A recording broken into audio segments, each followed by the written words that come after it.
l'invité de Béatrice Ruland ce lundi matin, 6 minutes avec Quentin Knight. Il est membre de la délégation suisse à la COP27, représentant de la jeunesse. Bonjour Quentin Knight. Bonjour. Merci d'être sur Radio Lac ce matin. Cette COP, elle s'est achevée hier matin avec 2 points très importants. L'objectif de maintenir le réchauffement climatique en dessous d'1,5 degré d'ici à 2050, mais aussi un fonds spécifique pour les pertes et dommages des pays les plus pauvres directement impactés par ce réchauffement climatique.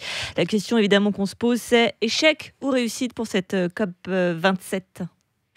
Alors, je pense que c'est un résultat nuancé, enfin qu'il faut nuancer. Il y a une progression qui s'est faite, en tout cas, enfin dans le sens où vous venez de citer ces 2 objectifs, c'est une progression, enfin dans le sens surtout à la question des 1,5 degré, ça c'est quelque chose de très important que ça a pu être maintenu. Voilà, malheureusement, je pense qu'il y a beaucoup de gens qui s'attendaient qu'il y ait vraiment des progressions qui continuent à se faire et que ça soit plus ambitieux. Après, voilà, quand on voit les négociations, c'est un petit peu, ça fait partie du jeu et c'est pour ça qu'on en arrive là. Justement, c'est 1,5 degré, c'est bien de répéter cet objectif, mais en même temps, quand on voit concrètement, il n'y a pas eu de nouveaux engagements pour baisser les émissions de gaz à effet de serre, ça fait un peu juste effet d'annonce, non ?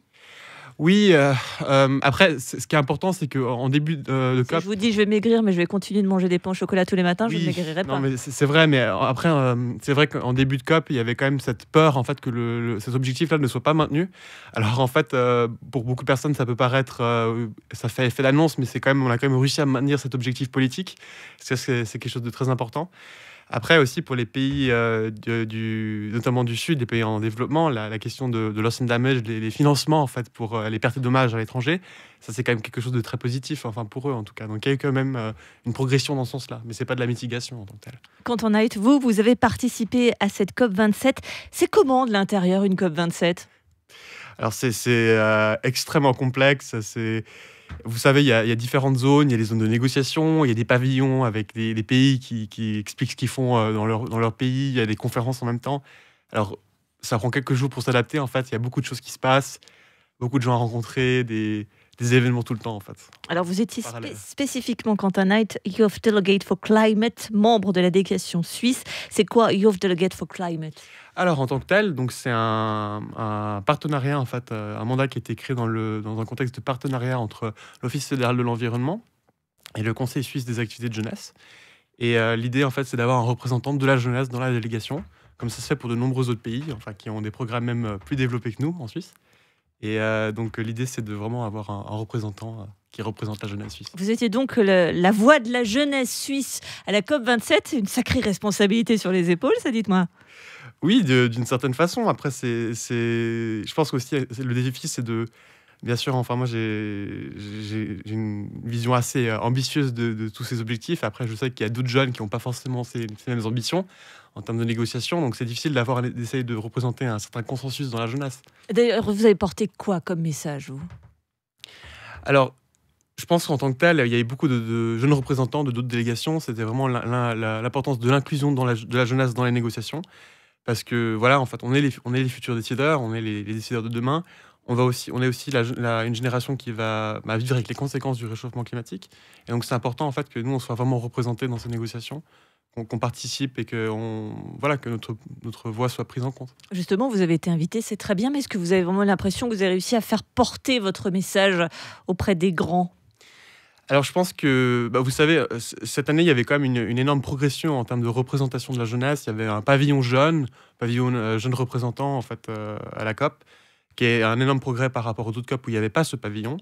Donc, j'aurais tendance à dire que je suis une personne dans un processus où on va de plus en plus prendre en considération le point de vue de la jeunesse. Mais voilà, il y a encore beaucoup de chemin à faire. Et enfin, aussi, pour qu'on participe vraiment aux négociations et qu'on ait vraiment un rôle majeur à jouer, je pense qu'il y a encore de la route à faire. Vous avez également participé à des séances avec Simonetta Sommaruga, la future ex-conseillère fédérale qui est chargée de ces questions-là.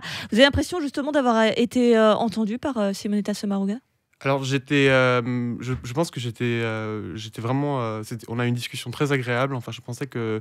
Vous avez joué du piano avec elle ? Non, je n'ai pas joué de piano avec elle, mais je trouvais qu'elle était vraiment très à l'écoute. Elle était très à l'écoute et qu'elle avait vraiment...